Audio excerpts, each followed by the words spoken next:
এটা হলো tiger print. আর যদি এমনি চকলেট করো তখন সেক্ষেত্রে এই প্রিন্ট না করলেও হবে, ঠিক আছে? এটা হলো চকলেটটা শুধু চকলেট গানাশ যেভাবে বানালাম সেভাবেই ওটা ঢেলে দিলেই ঢেলে দেবে। হ্যাঁ,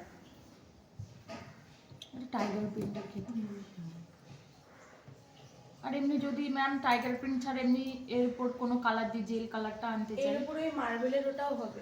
হ্যাঁ, এইটা ওটা হোয়াইট ফরেস্টে দেখাবো, ঠিক আছে? হ্যাঁ হ্যাঁ, সেম প্রসেস, চকলেট গানাশ তৈরি করতে হবে, হোয়াইট চকলেট। আর সেক্ষেত্রে হোয়াইট চকলেট গানাশ তৈরি করতে হবে। হোয়াইট চকলেট আর ক্রিম দিই। হ্যাঁ, হোয়াইট চকলেট, ওই তো চকলেট হ্যাঁ। 50 হলে ক্রিম হলো 25, হ্যাঁ। আর 100 হলে ক্রিম হবে 50। যা চকলেট তার অর্ধেক, নিউট্রাল জেল আর জল মিশিয়ে করতে হবে। তার ভেতরে দুটো তিনটে কালার মিশিয়ে ঢেলে দিতে হবে। এত সুন্দর হয়েছিল ক্রিমটা।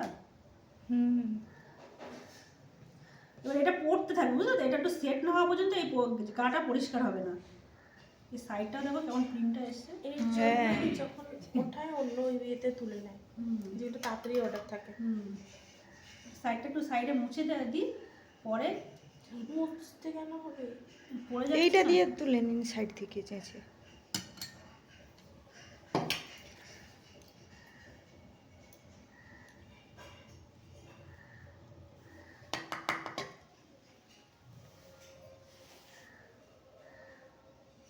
কতটা চকলেট।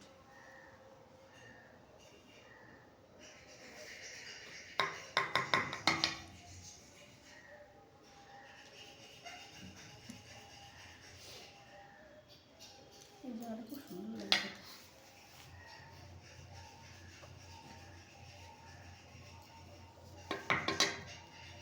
ঠান্ডা হয়ে গেলে দেখতে সুন্দর লাগে। হ্যাঁ হ্যাঁ হ্যাঁ, ফ্রিজে সেট হবে।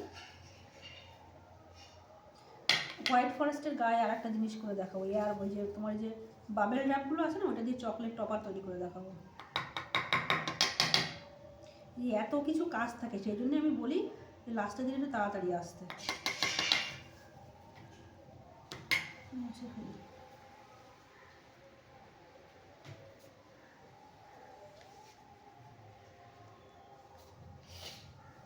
এবার তোমার রেড ভেলভেটটা নিয়ে আসো, অনেকক্ষণ ধরে বসে যাও।